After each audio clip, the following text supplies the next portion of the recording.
Okay, so let us start the meeting. Let us start the class, in fact.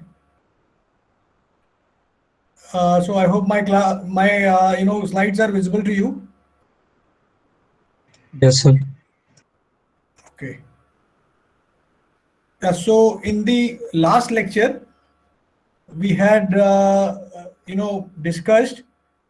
Let us go back and see what we had discussed. Yeah, so we had discussed how to calculate the electron and hole concentrations in conduction band and valence band, and then how to relate these with the density of states in the conduction band and the density of states in the valence band. So we had a relationship between the electron concentration and hole concentrations with the density of states in the conduction band and valence band. Similarly, we had a relationship between the intrinsic concentration of carriers with the density of states in the conduction and valence band, right? And then finally we had this equation which tells us about the equilibrium concentration of electrons and holes in conduction and valence band, and this has a relationship between with the intrinsic concentration of carriers per centimeter cube. Okay, so this we had seen in the last lecture. Now let us start with today's lecture, and let us talk about the temperature dependence on the carrier concentration. Okay, so let us talk about how the carrier concentration changes when the temperature across the semiconductor changes. Right, so temperature dependence of carrier concentration we want to understand. So this equation I think we had seen. So I had shown you just now. That is the equilibrium carrier concentration of electrons and holes in conduction band and valence band, right? So this we had seen. Then we had also commented about this equation, which is used to calculate the density of states in the conduction band. So if I go back, maybe I had mentioned somewhere that, yeah, so here I had mentioned that we calculate this, we can calculate by solving the Schrodinger equation. One can find out the density of states in conduction band also, and also in the valence band. So same equations we would be using once again. And then we had also found this equation earlier in the last class. So these three equations we have written down again over here. That is 1, and this one is 2, and this is 3, third equation, right? So these three equations we had calculated in the last lecture. Now from this equation, this one, okay, so one can see, or one can say that the carrier concentration, for example, for electron, let us say. So one would say that carrier concentration of the electron concentration or concentration of electron per centimeter cube. So that can change with temperature because T is appearing over here in the exponential over here. So one can say that carrier concentration depends on temperature. How it depends? So somebody would obviously try to increase this temperature, right? So if you try to increase this temperature and you understand that the exponential function this behaves like this. Okay, so when you increase the temperature, you will see that the carrier concentration, so that actually becomes small, right? So from this equation, one would easily notice that if you increase the temperature, so if you increase this temperature exponential function, this will become small. It will approach, maybe if it is here, so it will approach from in the negative x direction, it will move, right? So the value of exponential function will come down. So obviously one would say that the carrier concentration will also reduce. It should reduce. It should, one would say, by looking simply at this equation. That is, carrier concentration will decrease with increase in temperature. So I'll write simply here, one would see that the carrier concentration, that is N naught, will go down when temperature goes up. Okay. So similarly, one would notice that P naught will go down when temperature goes up, right? But reality is something different, because the carrier concentration, that is N naught and P naught, so they also depend upon this Ni, that is intrinsic carrier concentration, right? and this intrinsic carrier concentration from these three equations, right? That is this equation, this one, and this one. If you combine all these three, so one can find out a relationship for intrinsic carrier concentration versus temperature. Okay. So combining these three equations, that is this one, 2, and this one, third. So one would find this relation, which tells me that intrinsic carrier concentration varies with temperature in this manner. That is, it depends upon several factors. For example, temperature obviously depends. Then also you have band gap also and effective masses also. Okay. Now, if temperature varies, okay, or temperature increases, let us say we are now considering this equation. So obviously, in this equation, this NIT, that is intrinsic carrier concentration, this is directly proportional to temperature. So one would say that temperature increases, this NI will also increase. So if intrinsic carrier concentration increases, so here also we had intrinsic carrier concentration. So this will also increase. So that would mean that the equilibrium carrier concentration will increase. It should increase because NI is increasing, right? And the change in NI is more than what a change in this exponential function gives me. Okay? So similarly, I have temperature in this component also, that is this exponential component. Okay? Now, in this exponential component, if temperature increases, so then the value of this exponential component increases. So if temperature increases, the value of this exponential component increases. And the change due to this exponential component, this dominates the change due to this 3/2 term of temperature over here, right? So this actually dominates this portion. Okay. So the overall intrinsic carrier concentration increases with increase in temperature because this exponential function increases rapidly and actually dominates, and it is much larger than the increase is in much larger than this component, right? So one would say that the intrinsic carrier concentration increases, so N naught should actually increase, right? So N naught, that is equilibrium carrier concentration, this should actually increase. It should not decrease because the carrier concentration is increasing. Okay, so the intrinsic carrier concentration is increasing, so the equilibrium carrier concentration, so that should also increase with the change in temperature or increase in temperature. In fact, here in this picture you will find that the intrinsic carrier concentration, I mean this equation is plotted with respect to temperature. So on the y-axis we have natural logarithm of intrinsic carrier concentration Ni, and on the x-axis here, this one, so this is representing temperature. So temperature is increasing, in fact in this direction it is increasing, negative x direction. Okay. So when the temperature is increased, okay, so let us talk about only silicon first, which has an intrinsic carrier concentration of 1.5 into 10 to the power 10 atoms or carriers per centimeter cube. Okay. Because since each atom is giving 1 electron, so either we say atoms per centimeter cube or carriers per centimeter cube, right? So 1.5 into 10 to the power 10 per centimeter cube is the carrier concentration, intrinsic carrier concentration of silicon. And when the temperature is increased, so this was at room temperature, 300 K.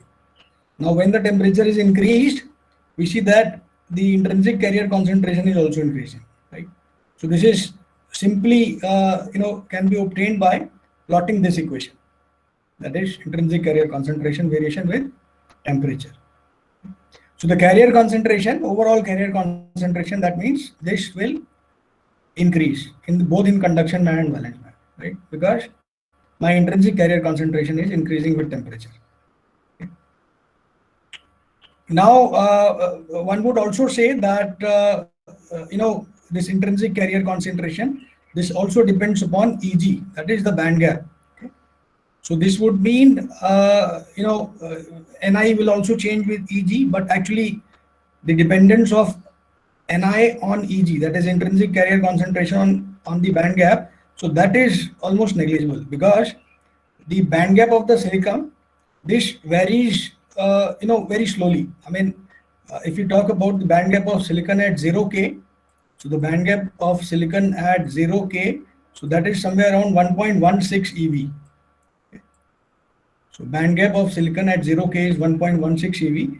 Similarly, the band gap of silicon at 300K, that is room temperature, so that is 1.1 eV. Right? So very small variations in the band gap are observed for changes in temperature from 0K to 300K, or maybe further if you increase the temperature. The variations are very small. So that is why we say that this band gap has negligible effect on the change in band gap has negligible effect on the intrinsic carrier concentration, right? So mostly the intrinsic carrier concentration is dominated by the temperature, change in temperature. Increase in temperature results in increase in intrinsic carrier concentration. Okay. Yeah.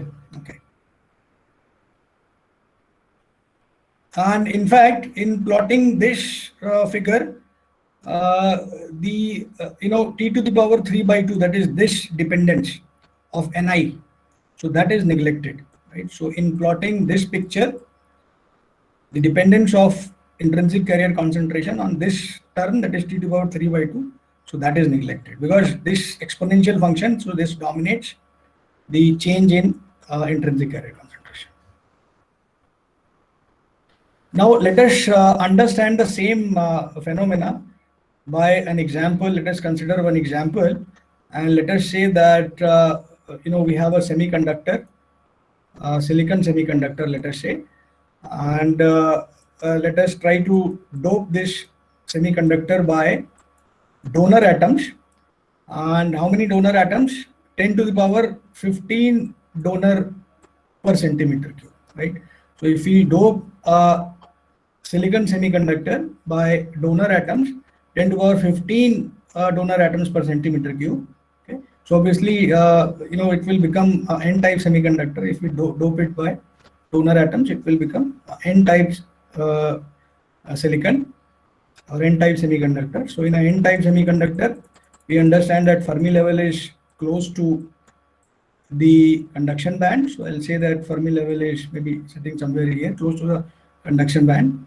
And when we dope it with 10 to the power 15 atoms per centimeter cube, so doping introduces extra or additional energy levels within the band gap. So we had learned this some time back, that doping introduces additional levels within the band gap. So these are called donor energy levels, represented by ED over here. So this level is appearing because of the 10 to the power 15 donor atoms per centimeter cube. Okay, so the semiconductor is doped by 10 to the power 15 donor atoms per centimeter cube. So that is why I'm seeing the donor energy level within the band gap. Okay, so within in this donor energy level, I have the extra electrons sitting over here, right? So currently it is attached, that is electrons are still attached to the donor atoms. Okay, they haven't ionized at 0K. Okay, and when the temperature is increased to room temperature, so obviously all of these will ionize and will move to the conduction band, right? So that means in this case, when all the donor atoms ionize, the concentration of electrons in the conduction band in this case will be how much? It will be 10 to the power 15 per centimeter cube, right? So if you are, if Excuse me, yeah, sir. please. Sir, some students are trying to join. Okay.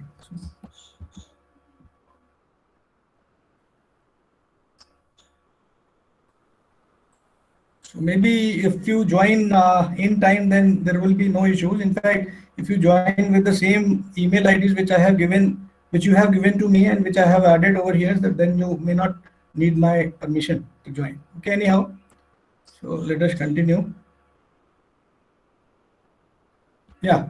So because of this, donor atoms in the semiconductor, 10 to the power 15 donor atoms were, put in or doped in this semiconductor to make it n types, right? This is n type because the Fermi level is close to the conduction band. So this is N type. Let's say that this is N type semiconductor. Okay.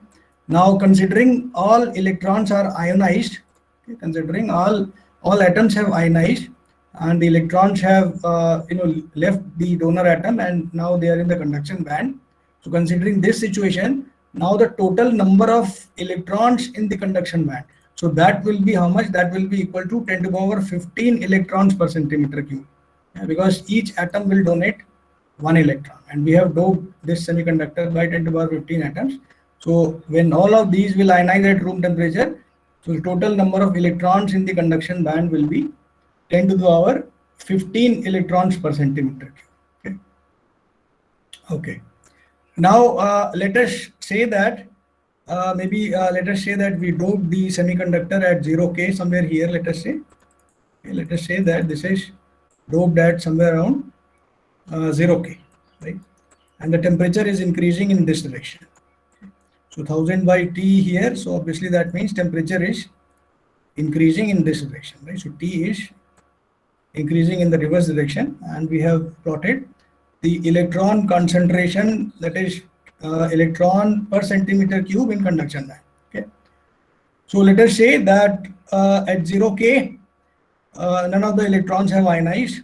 I mean, none of the atoms have ionized, and electrons are still sitting in this donor energy level. Okay. Now, as the temperature is increased, okay, temperature is increased, okay, from 0K to maybe let us say here it is 300K, and then so on. Okay. So as the temperature is increased, the electrons, these atoms, they will ionize, the electrons will ionize, and they will move into the conduction band. And let us say that at this point, the complete ionization has taken place. Okay.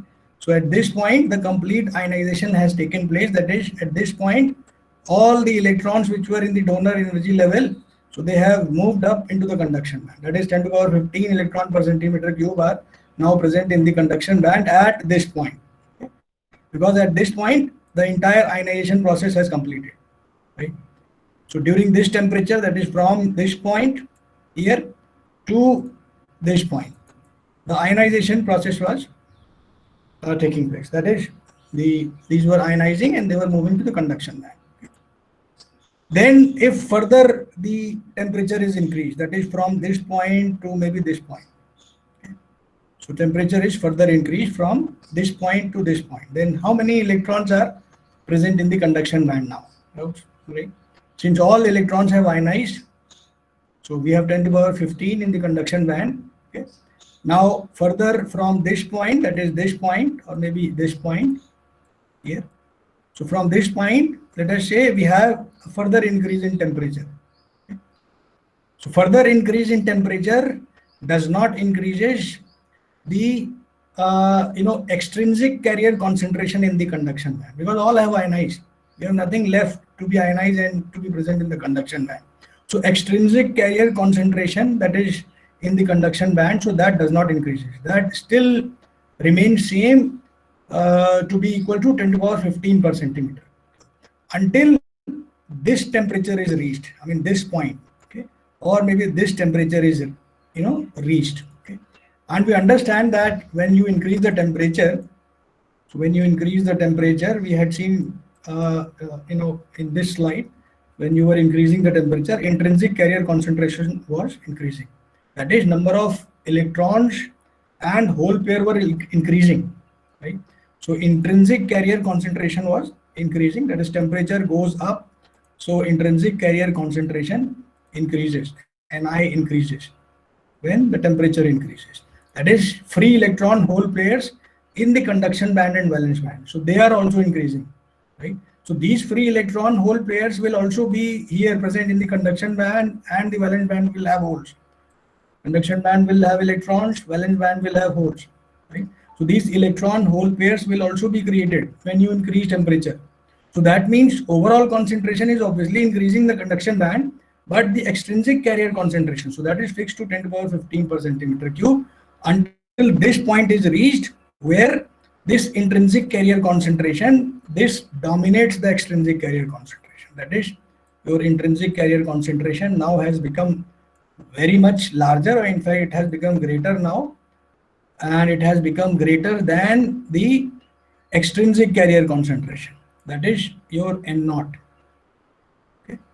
So at this point, the intrinsic carrier concentration increases because of the increase in electron hole pairs. You have electron hole pair also rising because of increase in temperature. Right? So intrinsic carrier concentration is increasing. So at this point, maybe the intrinsic carrier concentration dominates the extrinsic carrier concentration. Okay? And now the semiconductor starts becoming intrinsic at this point, right? So from this point to further, if you increase the temperature, maybe at this point you will find within this range, the semiconductor is totally intrinsic, right? Within this range.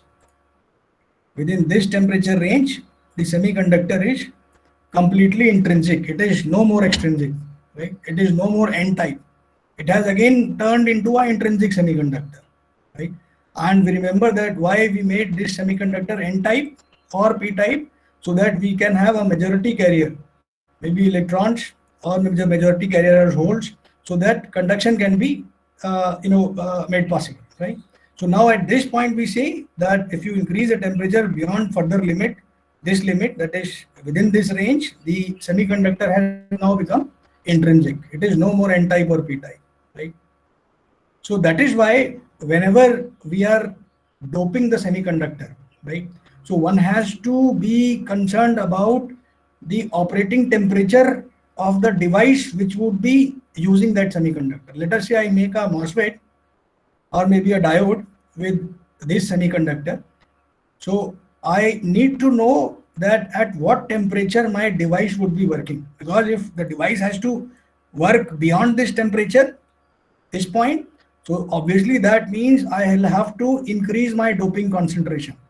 I cannot keep the doping concentration to be 10 to the power 15 per centimeter cube.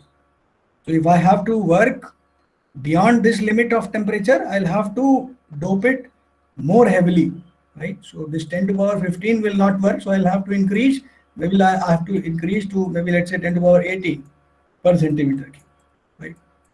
So one has to know that at what temperature the device would be working, because the material which is used to make device, so that is becoming intrinsic at within these ranges of temperature. So one has to obviously dope the semiconductor smartly.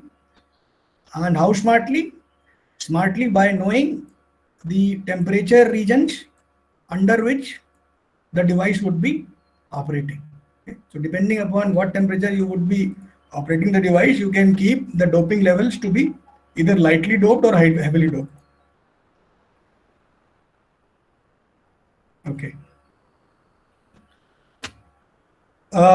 Now let us maybe I'll just shut off the camera to save some bandwidth. Okay. Yeah. So now let us talk about another important phenomena, or this thing, so which is called compensation and space charge neutrality.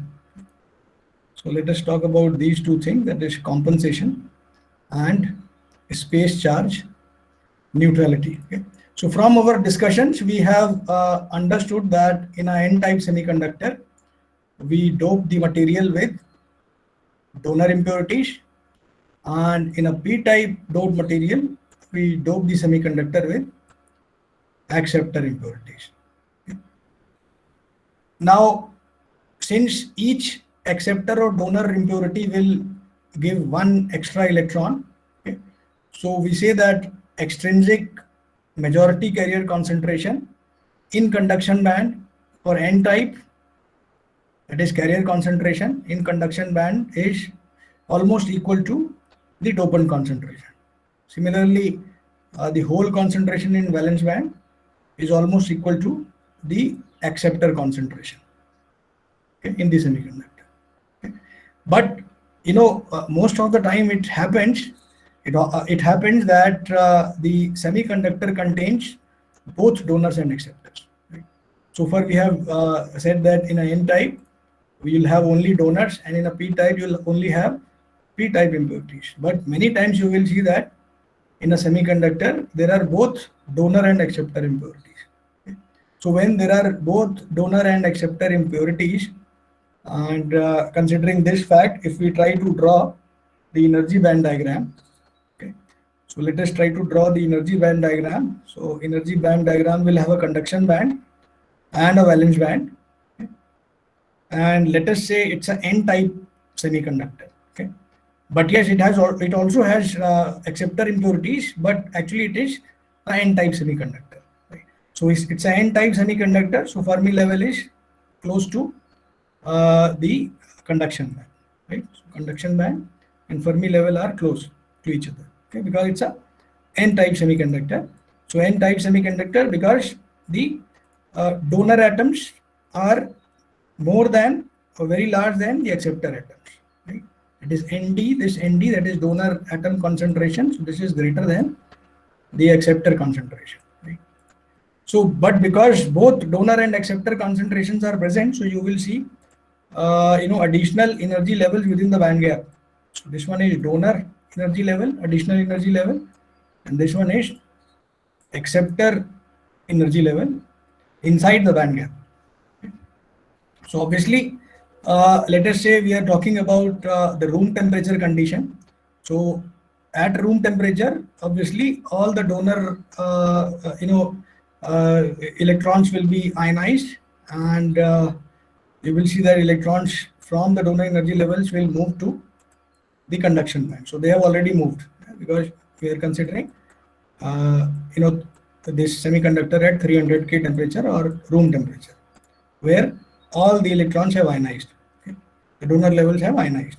Similarly, ionization takes place here also in the acceptor level.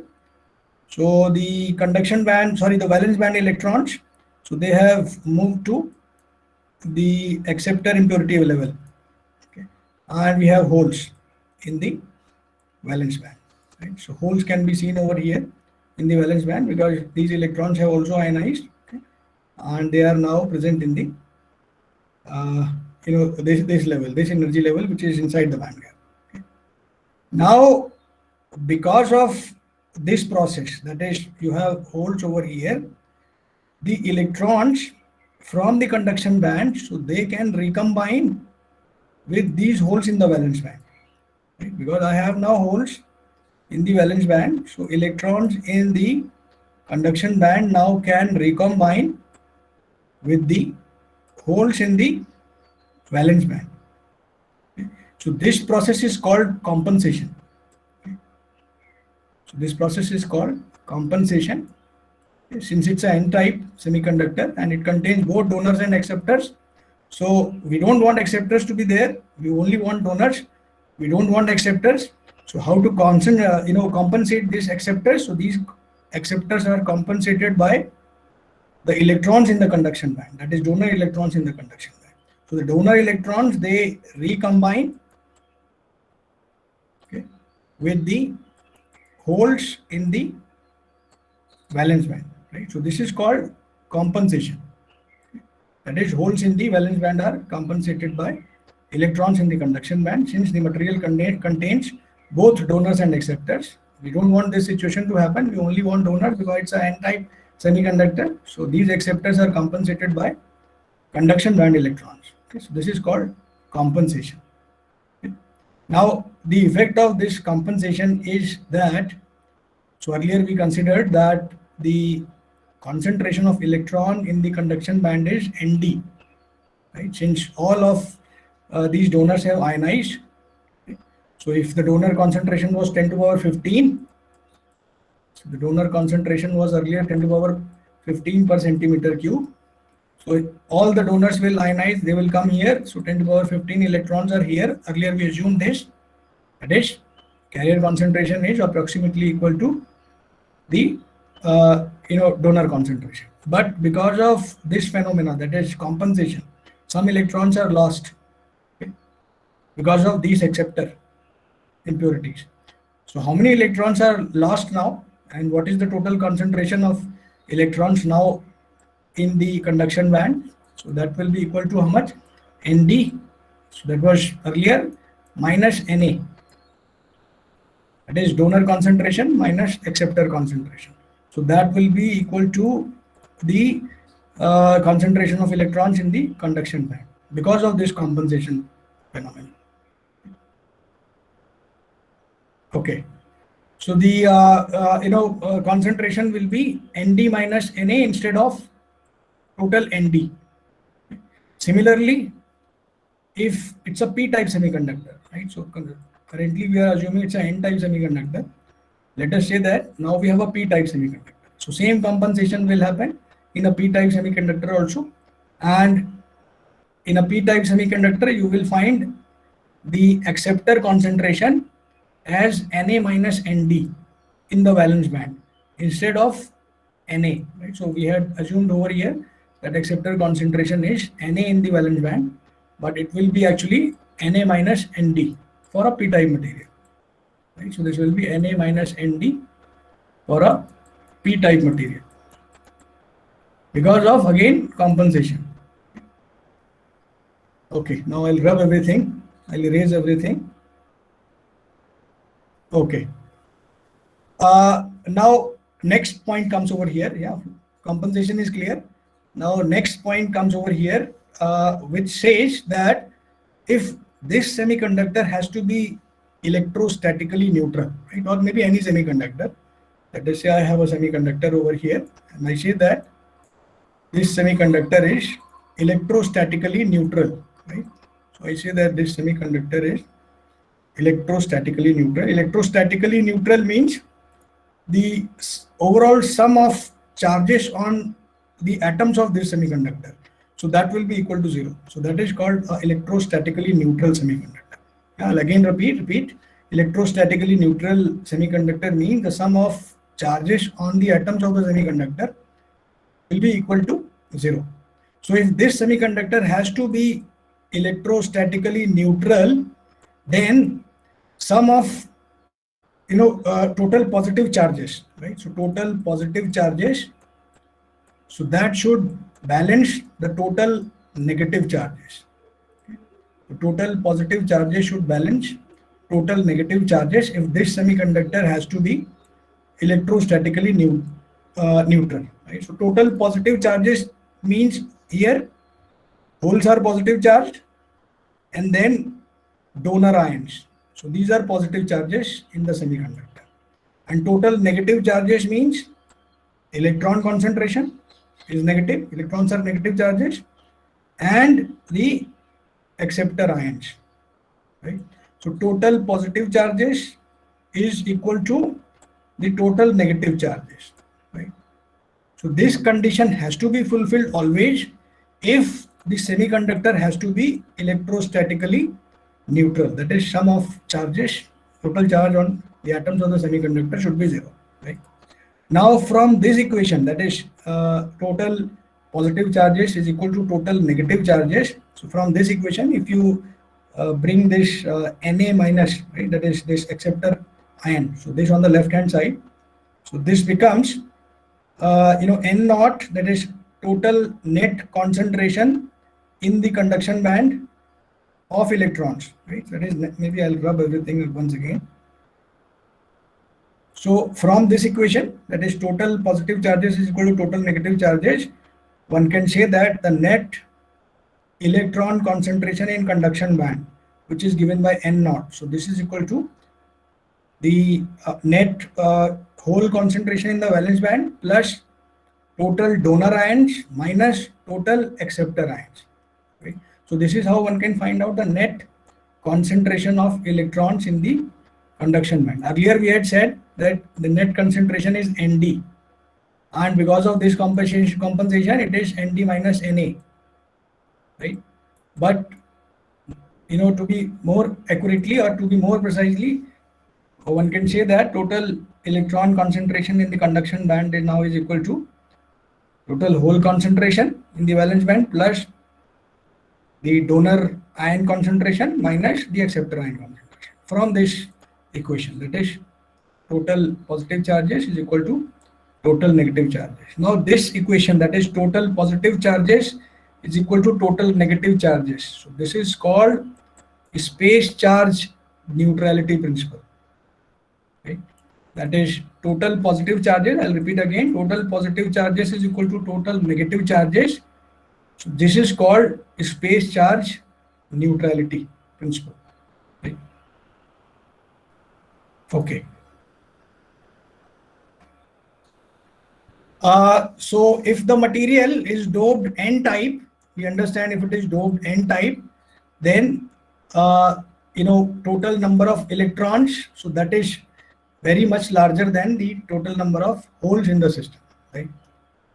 Or from this relation itself, if total number of electrons is very much larger than total number of holes, so then one can neglect this holes over here, then one would say that net concentration of electron N naught will be equal to Nd minus Na, which is written over here, right? So if you assume that N naught is very large than P naught for N-type semiconductor, total concentration of electron in the conduction band would be equal to simply Nd minus Na, right?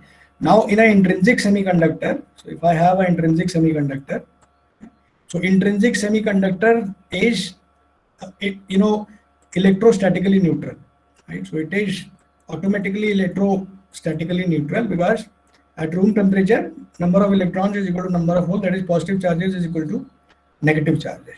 And now if you try to dope this intrinsic semiconductor with dopants, and dopants are also neutral, right? So doping atoms are also neutral. So overall semiconductor should be neutral, and this space charge neutrality should be maintained, that is total positive charges, sum of positive charges should be equal to sum of negative charges. So space charge neutrality should be maintained even if you dope the semiconductor.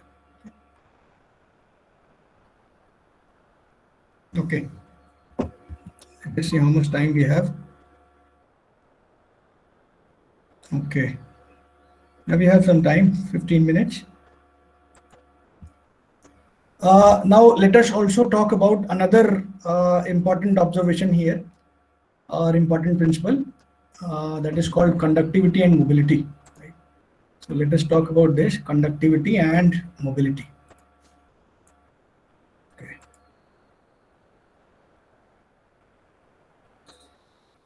All right.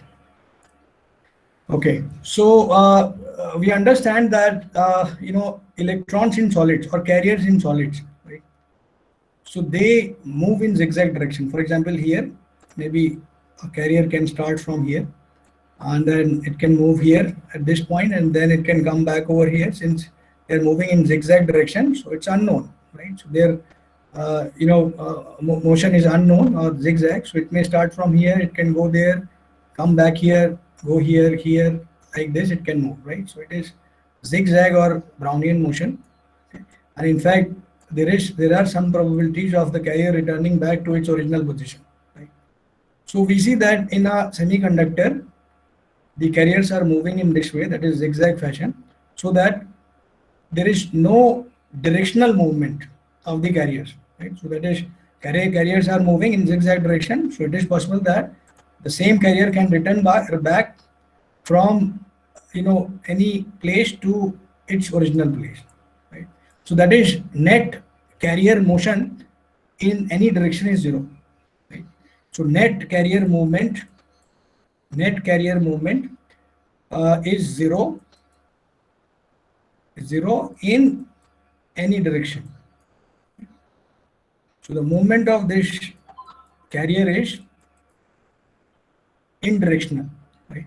That is, we don't have any direction of carrier movement. So when there is no direction, carriers are not moving in any direction. So obviously, they cannot contribute to the conduction, right? Since they are not moving in any particular direction. Right? So this is true for individual atoms also, individual electrons also, and maybe also for group of electrons. Right? So this is true. Now, to use this semiconductor in electronic applications, we would like the carriers to move in some direction at least, right? Not like this, right? That is starting from here and then again ending up over here. So no conductivity, no conduction is possible. So we want to use this semiconductor in electronic applications. So what we would want is that we would like to make these carrier move in a particular direction, or a group of carriers to move in a particular direction. So how we do that? So we can do it by applying some force on these carriers. Right? So if you apply a force on these carriers, maybe these carriers can move in a particular direction. So that can be done by applying, let us say I have a semiconductor, okay, where this kind of situation is happening, that is electrons or maybe carriers are moving in zigzag direction, so that there is no net carrier movement, or the net carrier movement is zero in any direction. Now I can make this movement directional by applying an electric field. Let us say I apply an electric field in X direction. Ex is my electric field in the X direction. That is, I am trying to push the electrons, because this electric field Ex, so this will apply a force which will be equal to minus Q times Ex. So this force will be applied on electrons. So if I apply an electric field in X direction, a force in the negative X direction will be applied. So this force will be applied in the negative X direction, and the electrons will move in the negative X direction. So electrons will move in this direction. Right? So if electric field is applied, so that electric field exerts a force on electrons or maybe a carrier, and the carriers will move in negative direction. If it is an electron, it will move in negative direction. If it is a hole, so let us say hole is represented by H plus, so hole will move in same direction as the electric field is applied. Okay. So obviously when the electrons have started moving, so obviously the electrons will also have some speed, right? So let us say that speed is Vx. Okay. And this movement of electrons due to electric field is called drifting of electrons.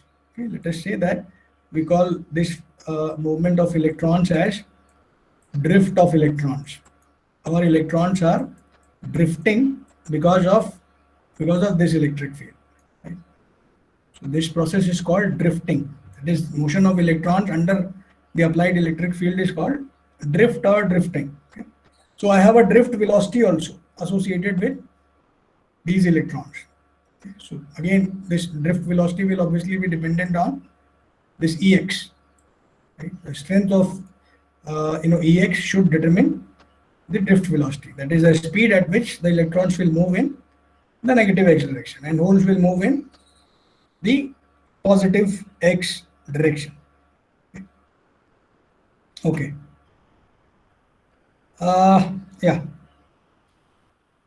Now, when these electrons are moving, okay, so for example at room temperature. Okay, so at room temperature, we understand that we have raised up temperature from 0 to 300 K. So we have transferred some thermal energy to these electrons. Okay. So with that thermal energy, these electrons will move, and this random motion of these electrons, so this can be visualized as maybe scattering from the lattice or scattering from the defects. Maybe there are some defects in the lattice. Or maybe there are some impurities in the lattice. Let us say I have an impurity over here or a defect over here. Because of this defect, the electron which was coming in this direction, it has hit this defect or hit this impurity. I have a collision over here, and because of this collision or electron hitting a lattice defect, the direction of the electron has changed. Now it has started moving this way. So this is called actually scattering. Right? So scattering of electrons due to, or maybe scattering of carriers due to lattice defects, or maybe even one can think about a situation where the lattice is vibrating. Right? So the entire lattice is vibrating. So this scattering can result from lattice defects also and lattice vibrations also, and impurities inside the semiconductors also. Right? So all three are responsible for the scattering of electron inside the semiconductor. Now, since this scattering is random, so there is no net motion or no net carrier movement. Right? That is, these group of electron, that is n, let us say electrons, n per centimeter cube. So they have zero net carrier movement. Okay? And the probability of one electron or some individual electron returning to its original position. Maybe the electron starts from here, it keeps on moving, okay, and it comes over here maybe, and then it can come back over here to its original position also. But the probability of that event is very small. Okay, so there will be no net carrier movement because electrons are not moving in any direction. And to make this semiconductor useful, we said that we want to make the carriers to move in some direction. So that is why we apply some force in form of electric field. So this electric field will exert this much force on the electrons. So electrons will start moving in the opposite direction of the field and volts will start moving in the direction of the field. Now at what speed they will move? So that speed is called drift speed and the phenomena is called drifting. So that drift speed, so that also depends upon the amount of electric field. So let us carry on our discussion now on this. Okay. So we said that the force exerted on a carrier is, or maybe an electron is, minus QE. Okay. So electron moves in the opposite direction. Now this force can also be written in terms of acceleration. One can write m into a. Right? Force is mass into acceleration. So one can write m into a, and acceleration is change in velocity by time. So one can write m maybe dv by dt,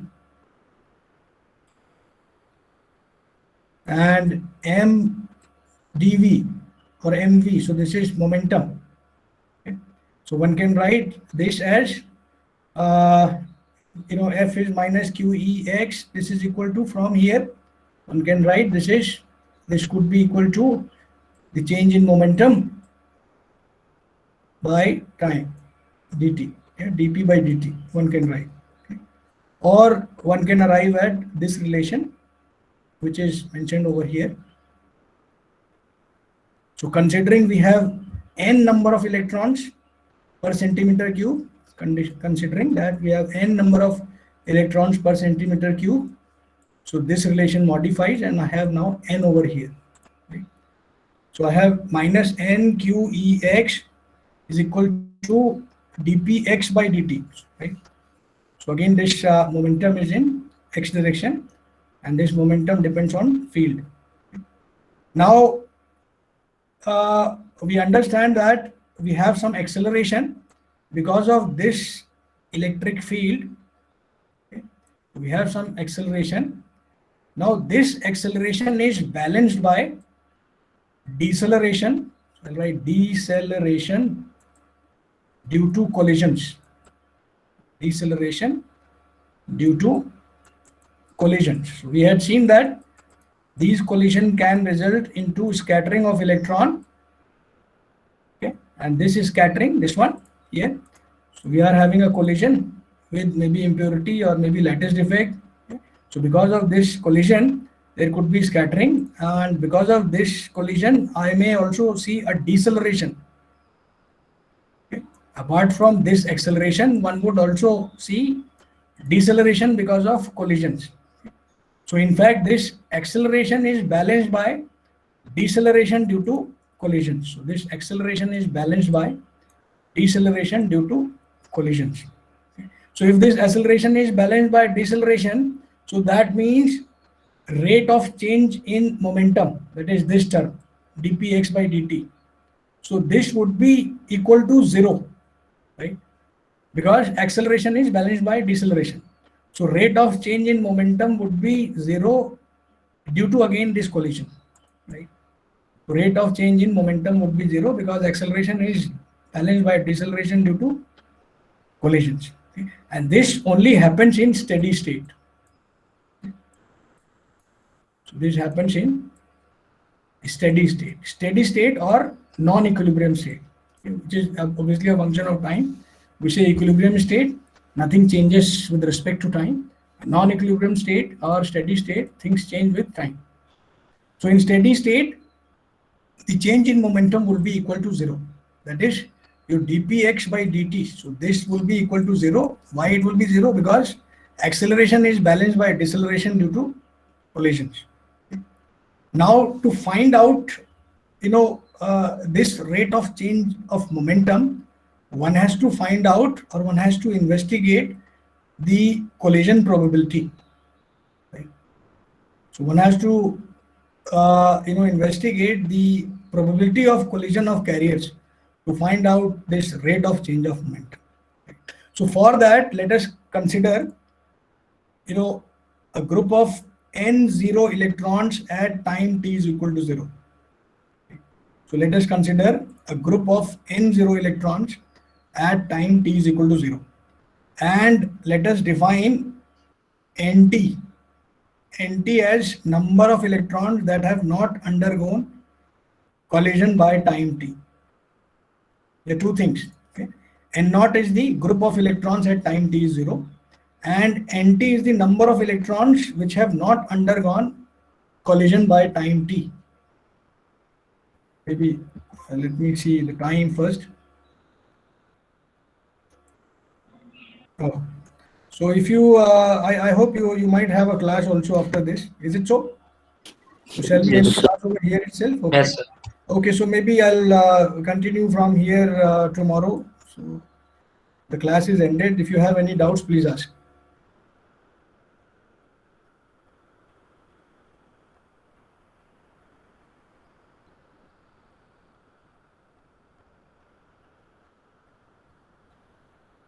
Yeah, so I hope you don't have any doubts. So maybe we can end the class.